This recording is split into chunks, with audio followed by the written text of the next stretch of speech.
Okay, so this is literally the final verse of the scroll of Esther. Everything is fine. How do you know when everything is fine in the Torah?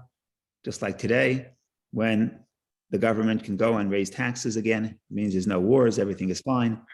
Chapter 10, and King Achashverosh imposed a tribute on the land and on the isles of the sea. Tribute means a tax. And all the acts of his power and his might and the full account of Mordechai's greatness, how the king advanced him, are they not written in the book of the chronicles of the kings of Media and Persia? In other words, you want to know the whole history of Achashverosh, go look at the history books of Madai and Paras, Media and Persia. Okay, fine. Everything is back to normal. The king is raising taxes and everybody has to praise the king. Those are the two things that all dictators like. Okay, fine. Final verse. 4, Mordechai the Jew was viceroy to King Achashverosh. He was second in command. Mishnah Lamelech, he was second in command. And great among the Jews, and accepted by most of his brethren, seeking the good of his people and speaking peace to all their seed, to all their children. What a beautiful verse about Mordechai, which is the final conclusion of the scroll of Esther, the 10 chapters of the scroll of Esther. So it looks very beautiful and very inspiring until you read the fine print. I tried to read it quickly, so you shouldn't pay attention. What's strange about verse 3? What is the opposite? In other words, we're trying to compliment Achashverosh. What aspect of verse 3 is the opposite of a compliment? In other words, a little bit of a challenge to Mordechai. It's hidden. We're not going to write it clearly because we don't want to upset him. No, I'm kidding.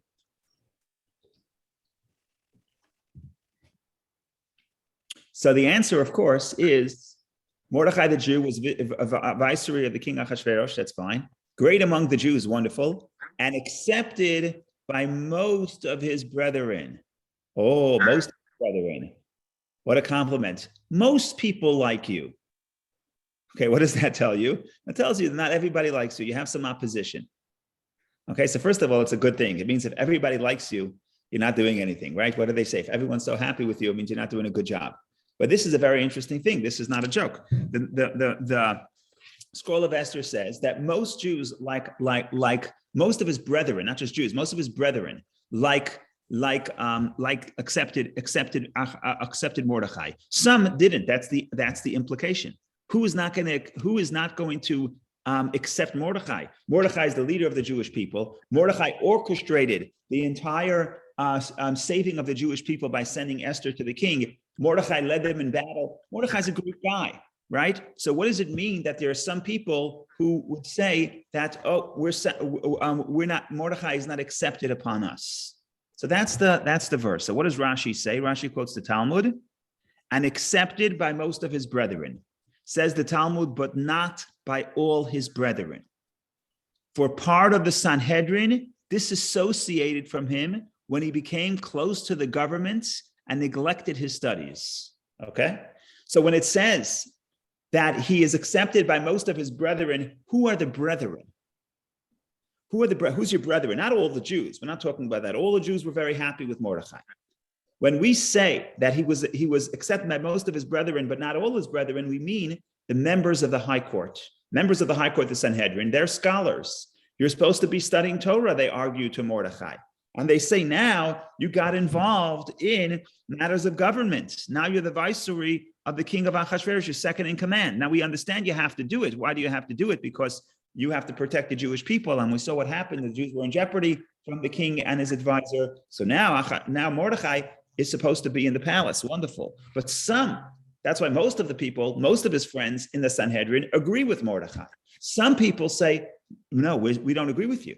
He was accepted by most of his brethren, but like Rashi quotes the Talmud, but not by all of his brethren. For part of the Sanhedrin, disassociated from him. Literally, it means parshu. They separated from him. So this is the nice piece of Talmud, but we'll look at the Talmud as well. There's so many questions here, it's unbelievable. In other words, what's happening here? So what we'll do is we won't rush. Maybe we'll read this essay slowly. Maybe we'll finish it next week. But I want to open the Talmud and we'll see what the Talmud is saying as well. Okay, so far so good, right? Everybody agrees that it's a hidden it's a compliment, but there's also a hidden critique. Right. By the way, if you look at the entire book of Esther, it's written under a dictator. It's written under the king. So all the rebuke to the king has to be veiled. And that's what we discussed in past years, how the rebuke to the king Achashverosh has to be veiled. So here too, this sort of a veiled critique against Mordechai, at least that's what it seems like on the surface. So now we want to open up the Talmud. So try to do that.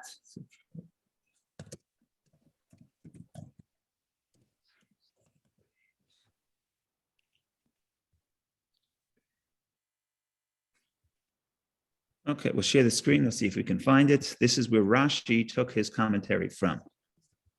Okay, I'm just scrolling down because I don't know exactly where it is, but it's on this page, should be.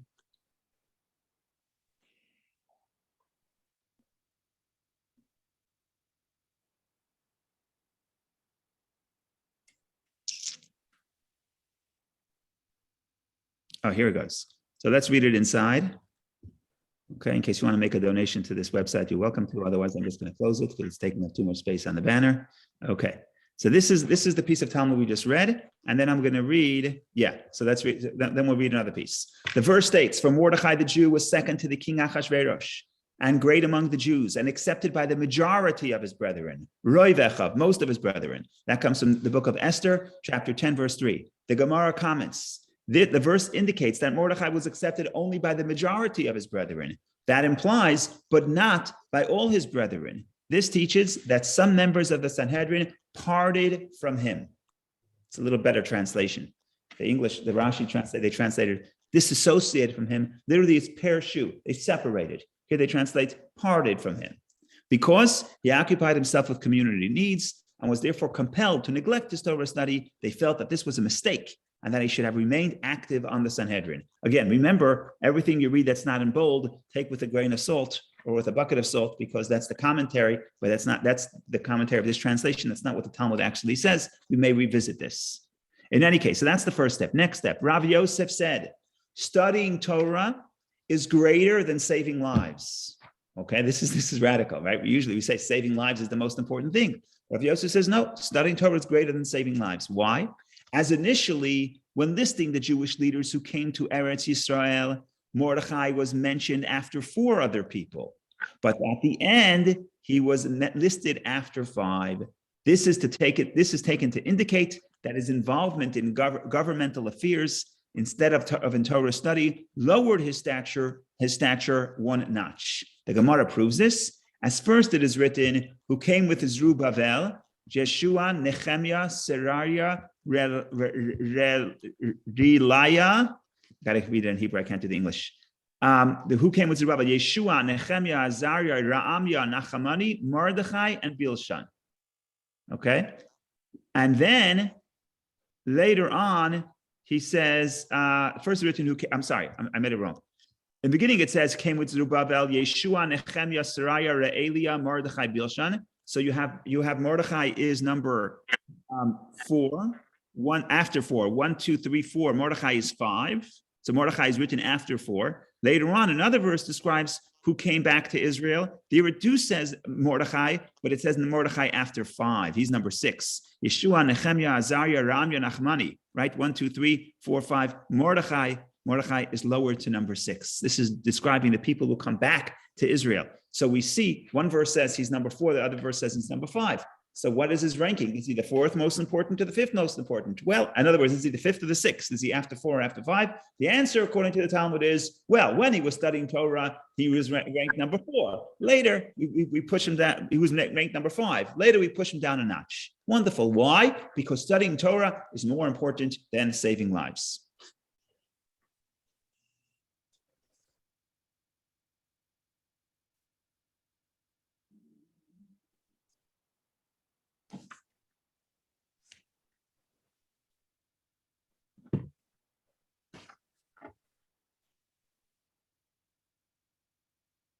Okay, so we have many questions on this. First of all, what does this really mean? Does it mean that studying Torah is more important than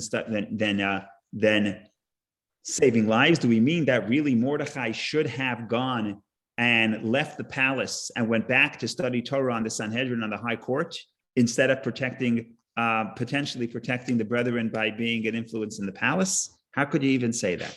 So that's the question. That's one of the questions.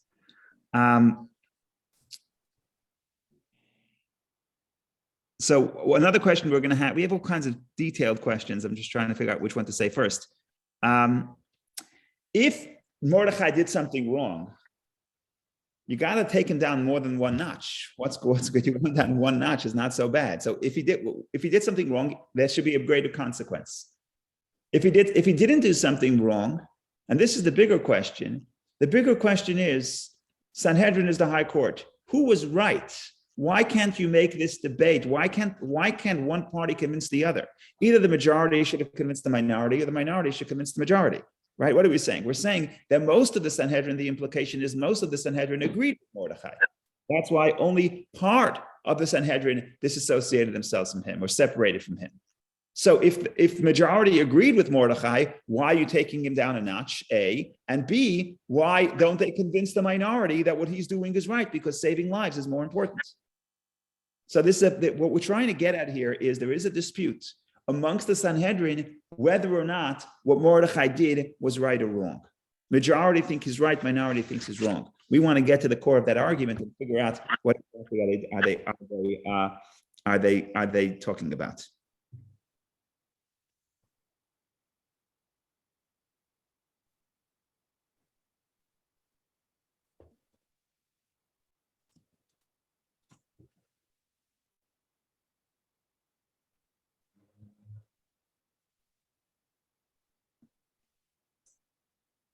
Rebbe, was it possible for him to study a little bit of Torah while being in a palace? We assume he did. But what the point is, to be able to be on the Sanhedrin, to be able to really be a Torah scholar, you need full immersion. Perhaps. We'll see in a minute whether or not you do. We'll get to that. That may be part of the answer. But we assume he still studied. I'm sure he studied a little bit. But he wasn't able to be fully immersed.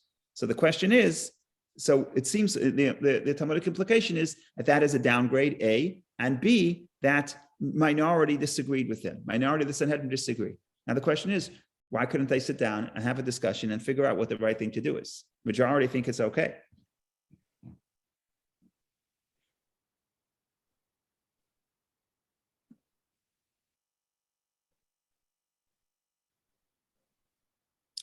So what we're really going to do, the big idea here that the Rebbe offers is as follows.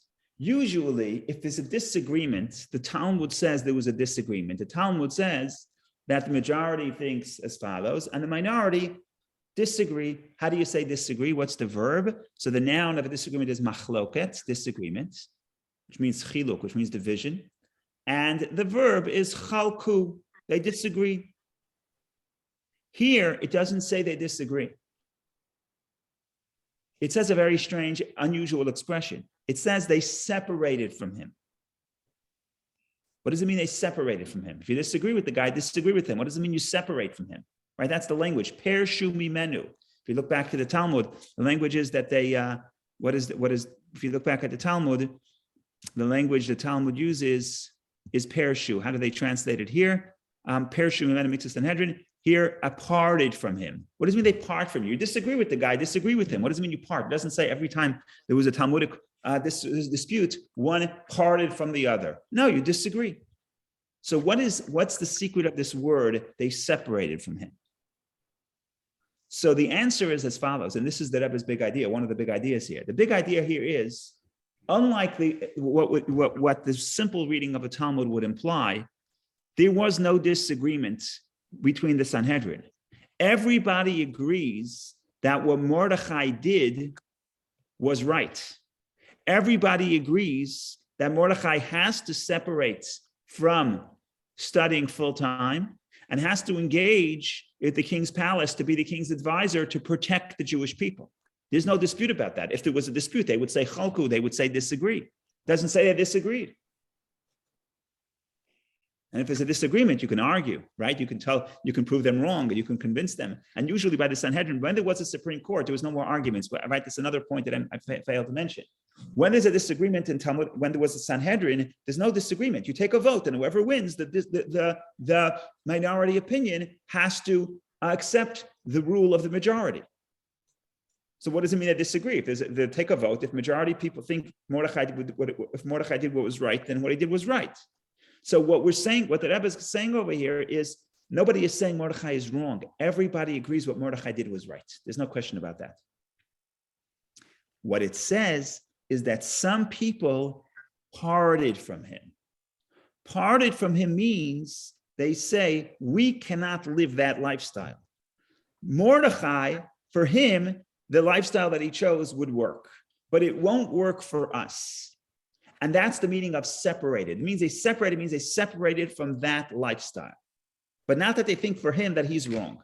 Now we'll discuss what's the two lifestyles and why Mordechai could live this lifestyle, why they can't. So that's the journey begins. But the big idea, even before we start, when you first read the verse, it sounds, at least when you read the Talmud, it sounds like there's a dispute between the Sanhedrin, the majority and the minority, whether or not what Mordechai did was right.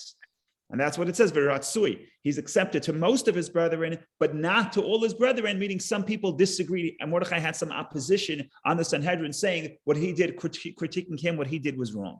But what we're proving is, if you look at the wording, that's not what it says. It doesn't say they disagreed with Mordechai. It says they separated from him, meaning they separated from that path. They say, for us, this would not work.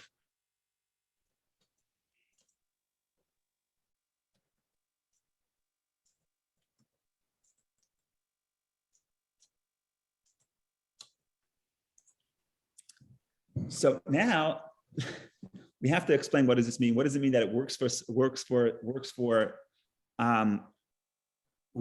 some people, what doesn't work for other people? So we have a story, and it's also a story about Eastern Europe. So I guess it's also relevant today. So the story is told. The Rebbe tells the story about the previous Rebbe. There's two characters here. There's the previous Rebbe, Rabbi Yosef Yitzchak, and there's also another character also named Yosef. He was known as the Rogatchover Goen, the genius of Rogatchover. He was from a town called Rogatchov. I guess I don't know exactly where it is, but he was a great Talmudic scholar, absolutely brilliant. Many people didn't understand him. He wrote very cryptically. The Rebbe really liked Rogatchover. The Rebbe corresponded with him in letters, and also the Rebbe said about himself that he adapted a lot of his style in studying the Torah. Right? If we remember, we used to do classes on finding the consistent thread between the various opinions in the Talmud, where all the opinions of Shammai and all the disagreements between Shammai and Hillel really have one logic.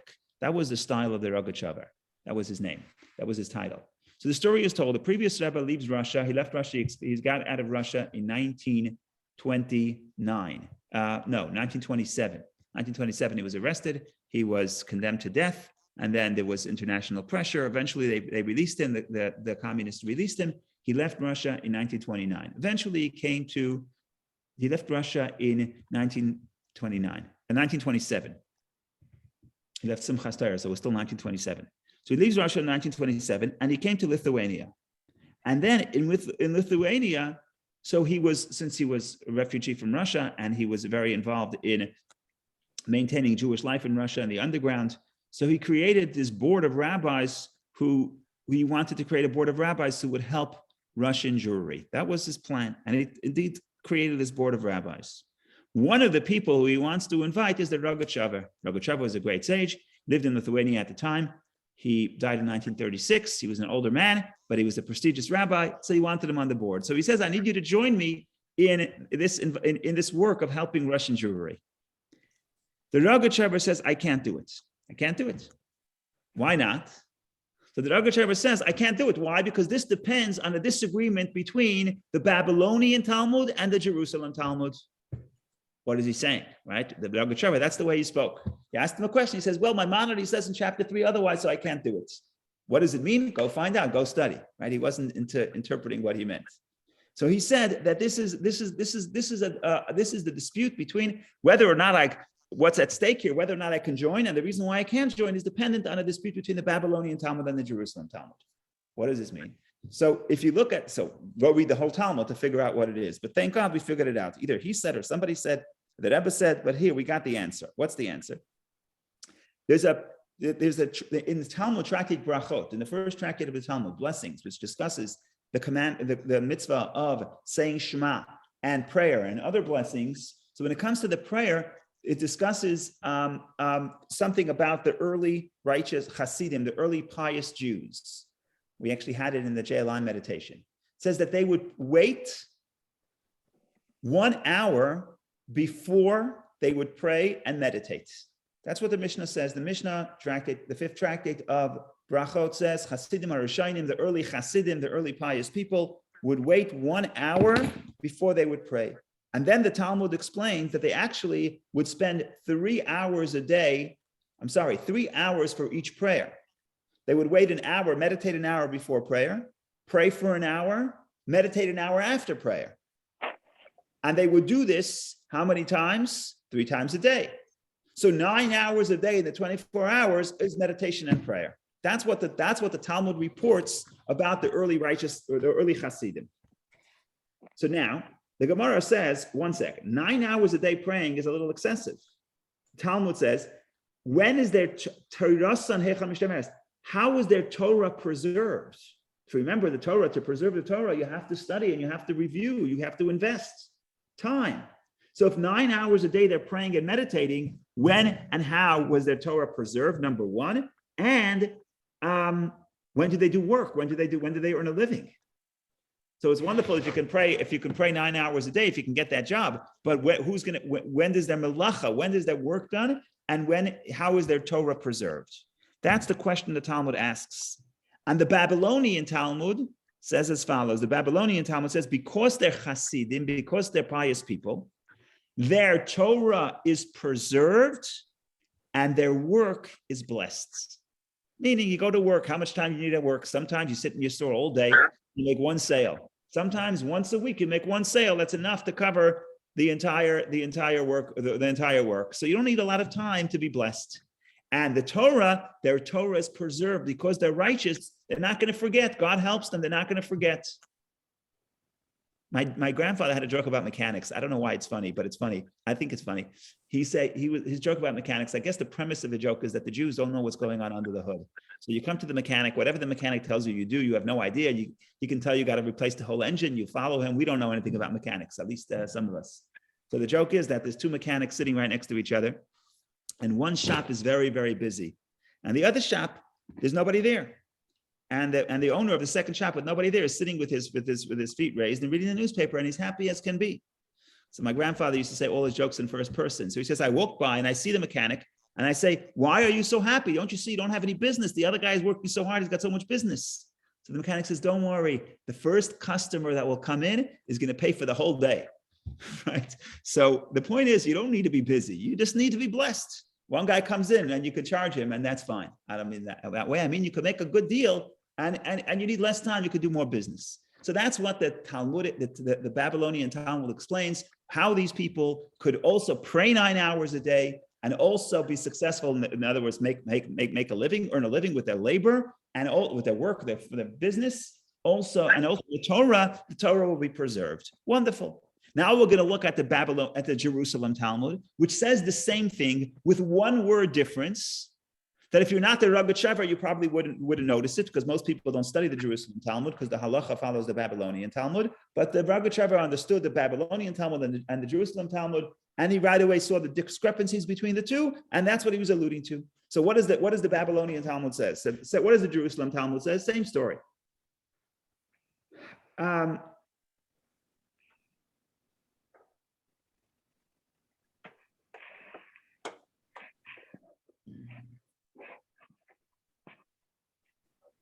The Jerusalem Talmud says same story, same question. If they're studying for 9 hours a day, how in the world are they going to earn a living, and how would the Torah be? How would they? When are they going to study Torah?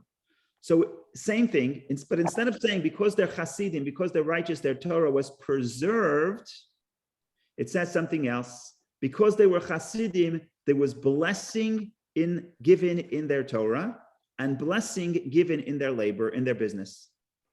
So the difference between the Babylonian Talmud says, because they're Hasidim, the Torah was preserved. The Jerusalem Talmud says, because they're Hasidim, their Torah is blessed. What's the difference between preserving and blessing? Preserving and blessing means that if you say because they were righteous, that their Torah was preserved, it means they didn't forget whatever Torah they accumulated, they wouldn't forget. Usually, if you don't review, you forget. So there was divine help, divine assistance, because they were so righteous and they were praying and they were meditating. So God helped that they would not forget their learning. Wonderful.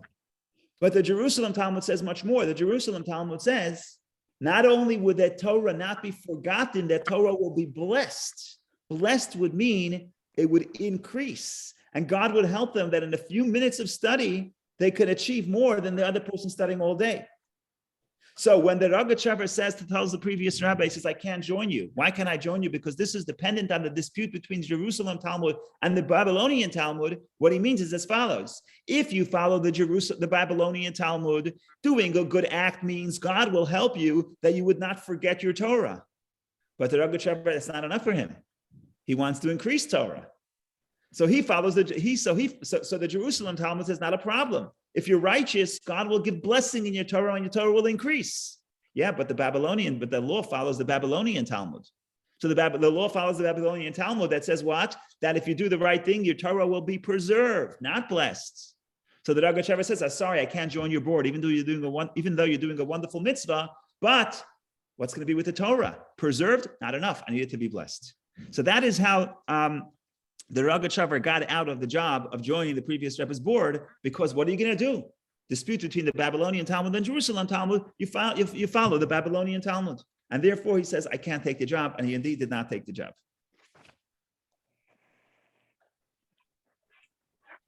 Now, but let's get into a second. We're going to go one level deeper and explain why the Babylonian Talmud and the Jerusalem Talmud disagree. It's not just in Babylonia. In Jerusalem, they thought God will help you more. We're going to get a little deeper, and we're going to explain that it's consistent with the style of study of Torah in Babylonia and in Jerusalem and in Israel.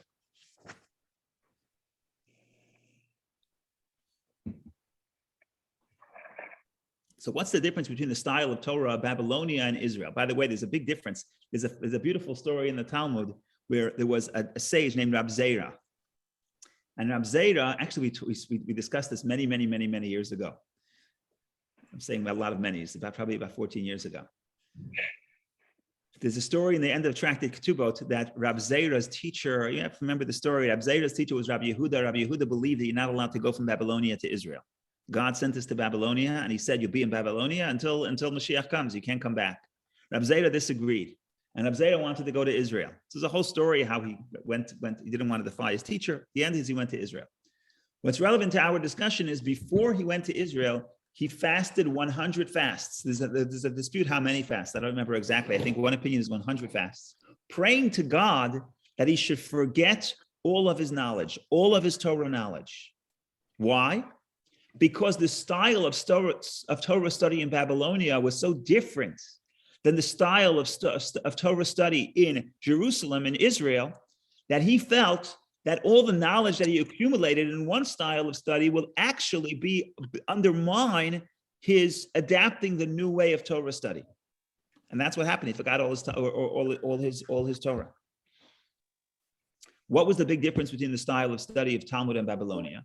So there's a verse in the it's very interesting how there's so many layers here. But there's a verse in Lamentations. Jeremiah is describing the destruction of a temple and the darkness that followed the destruction of the temple. So the verse says, "B'machshakim hashivani," God placed me in the darkness. Meaning the temple was destroyed. We're plunged into spiritual darkness and also national darkness. We were sent to Babylonia.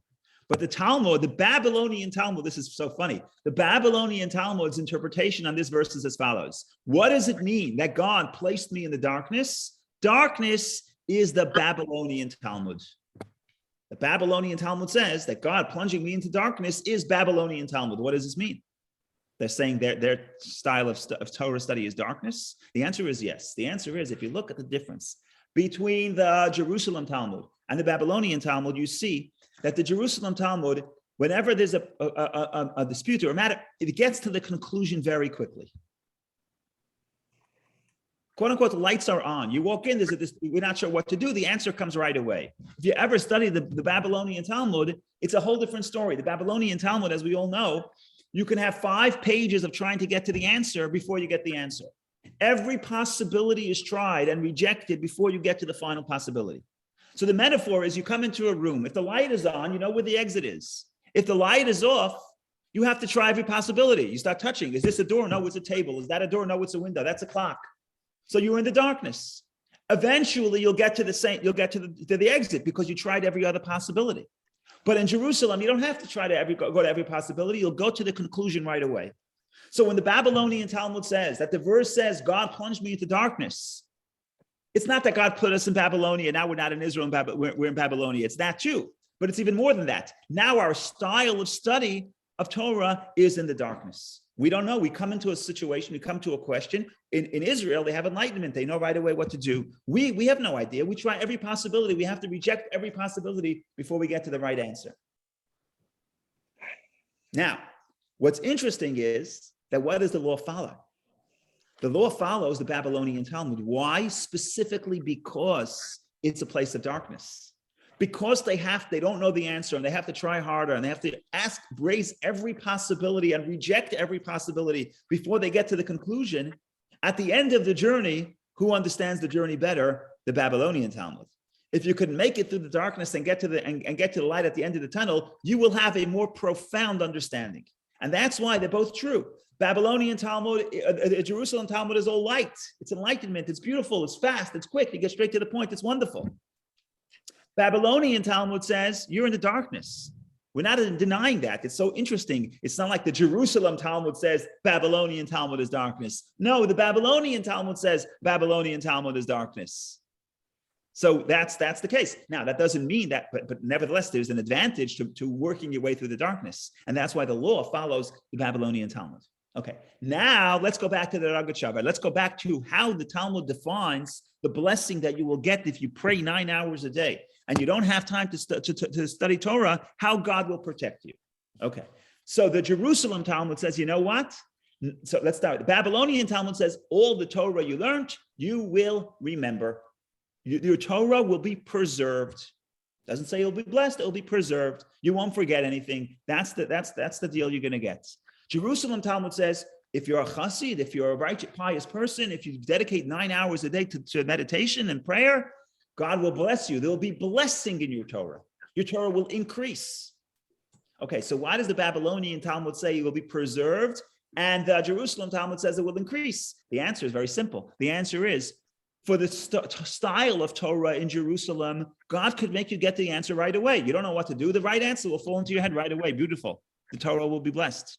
But in Babylonia, that's not the way you study. You don't show up with the answer. In Babylonia, you have to try every possibility. You have to think about every scenario. That is time consuming. There's no shortcuts in the Babylonian Talmud. So the Babylonian Talmud can't help you. I'm sorry. You're doing a good deed. You're out helping the Jewish people. You're out advising the king. It's a wonderful place to be. But could you increase your Torah? Not in the style of study that we have in Babylonia. You have to put in the time. You have to go through every step of the process. There's no shortcuts in Babylonia. In Jerusalem, there's shortcuts. You're a creative guy. You don't know what to do. You come up with an idea. Everyone accepts your idea. Mazel tov, you move on. So the Jerusalem Talmud could say that because they're right, pious people, their Torah will be blessed because that's their understanding of what Torah study means. You'll get a good idea. You'll get a creative idea. God will bless your Torah. Your Torah will increase. The Babylonian Talmud says that's not what Torah study means. Our style of Torah study is we have to go through every step and we have to entertain every possibility and reject everything. And then finally we'll get to the answer 10 pages later. Maybe we'll get the answer. There's no shortcuts. And now we understand the Babylonian Talmud and the Jerusalem Talmud, where they disagree. Okay.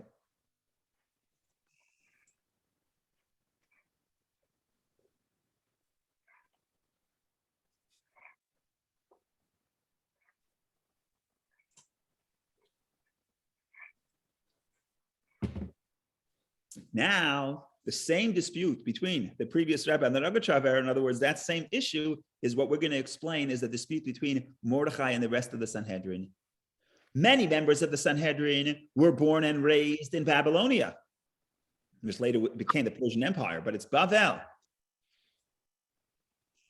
And for them, they say you can't be in the Sanhedrin and study the style of Torah that we like in Babylonia and also do this part-time job because your other part-time you're at the king's palace. Doesn't work that way. That's not the style of Torah study. Mordechai says, Mordechai actually came from Jerusalem. The verse says, Asher Haglam Yerushalayim. He was exiled from Jerusalem. Mordechai came from Jerusalem. Mordechai's Torah style of studying Torah was like Jerusalem.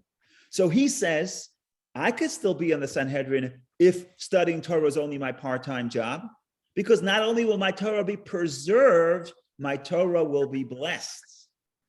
Because I'm from Jerusalem. That's the way I study Torah. You just need a creative idea. God can help you, give you a creative idea because you're so righteous, because you're helping people. The other Sanhedrin, the other members of the Sanhedrin don't disagree with him. They say, according to your style of Torah study, 100%. But we're not disagreeing with you. We're separating from you. The way we study Torah, we cannot be on the Sanhedrin if the study of Torah study is only a part-time job. Because the way we study Torah, there are no shortcuts. You have to put in the time. You have to entertain every possibility. And that's the brilliance of how this is phrased in the Talmud, that the dispute between the sages and between the sages and between the Sanhedrin is not, should have Mordechai gone and saved the Jews? Of course, going to save the Jews takes precedence. Saving people takes precedence over everything. There's no question.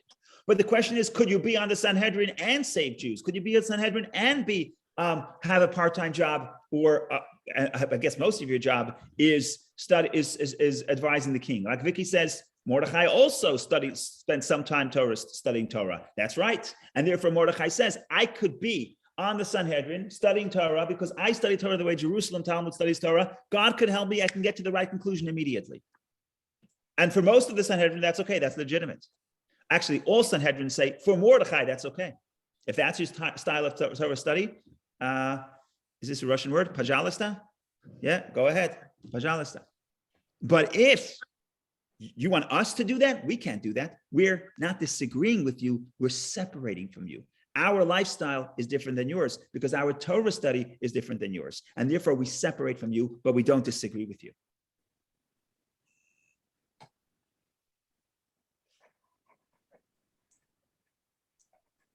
Rabbi, how does he explain the order, the change of the order? 4 and the 5, I have to look.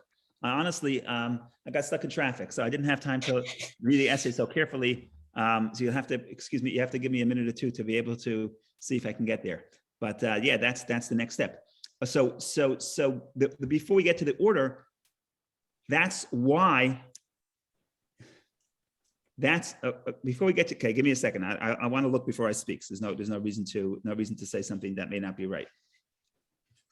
Okay, so that's the story. You're going to give me 30 seconds, hopefully, and I'll try to catch up what's going on over here. And the other question, he didn't have time to pray for 9 hours. Yes, but it's the same logic. The same logic as you're doing a mitzvah.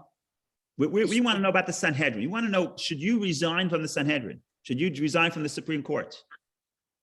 The question is, could you maintain your position as a member of the Sanhedrin when you're only studying part-time? The answer is, it depends if you are studying the style of Torah of Jerusalem Talmud or Babylonian Talmud. Now, there's no one agrees. That's the beauty here. Everybody agrees with Mordechai, even the people who say it's not for us. But they say, if you're from Jerusalem, you can do it. If that's your style of Torah study, you can do it. Enjoy. You're very creative. You're very quick. You get to the point very quickly. It's wonderful. You're living in the light. We're living in the darkness. Nevertheless, it so happens to be there's an advantage to be in the darkness. That's the Babylonian Talmud. But the point here is we can't do your lifestyle. We can't remain on the Sanhedrin, increase our Torah, right? To be on the Sanhedrin, you can't just preserve your Torah. You have to increase the Torah. He once had a doctor. He once had the Rebbe's doctor. He passed away early. He got cancer. But the Rebbe's doctor's name was Dr. Resnick, one of the Rebbe's doctors. And when I was in yeshiva, he came to speak. And he happens to be a research doctor. So he was basically describing, amongst the things, somebody asked him a question. He basically says, I would have to I always have to read the latest material. He says, I'm waiting online and I'm waiting for the elevator and I'm reading the latest literature. And the head of the yeshiva pounced and said, if the doctor does that, then a yeshiva student for sure has to do that. You're waiting at the elevator, you pull out your Talmud, then you read. What am I saying? I'm saying you want to be on the Sanhedrin, you can't just preserve what you know. You actually have to read the latest material. There's always new Torah that has to be studied, or new ideas to think about, and new applications to apply it. So if you're from Jerusalem, you could take the fast route. You don't need a full-time job for that. If your style of study is Babylonian Talmud, there's no shortcuts. You can't be on the Sanhedrin. You want to save Jews, go save Jews, but resign from the Sanhedrin.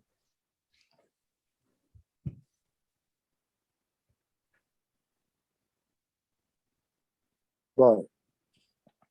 Yeah. How about this? You know the saying, is it better to take the long, short way or the short, long way? Yeah. So sometimes the slower way, the slower path is the quicker path, is the deeper path.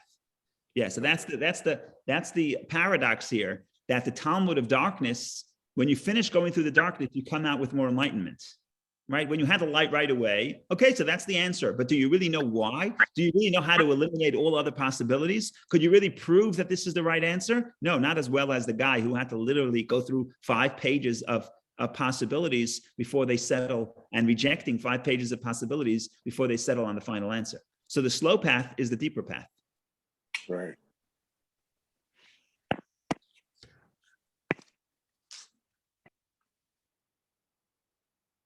Well,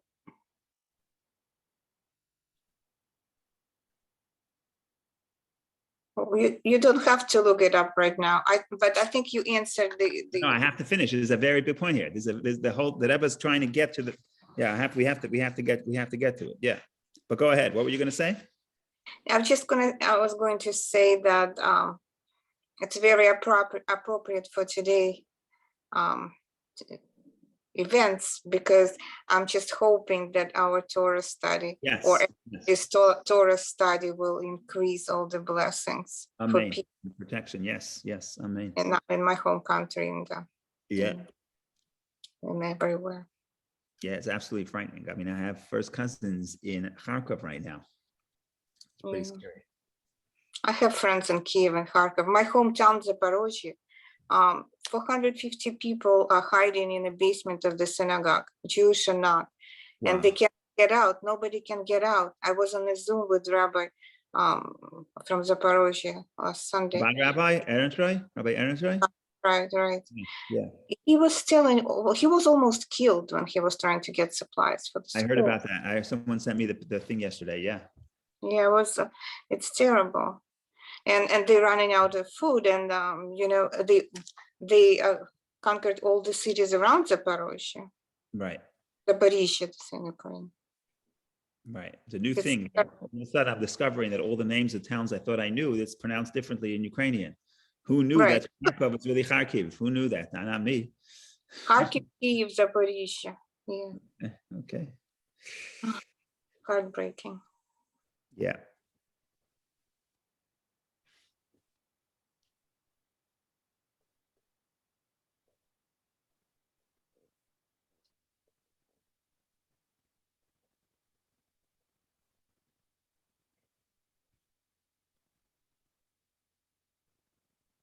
Okay, so this is the idea. So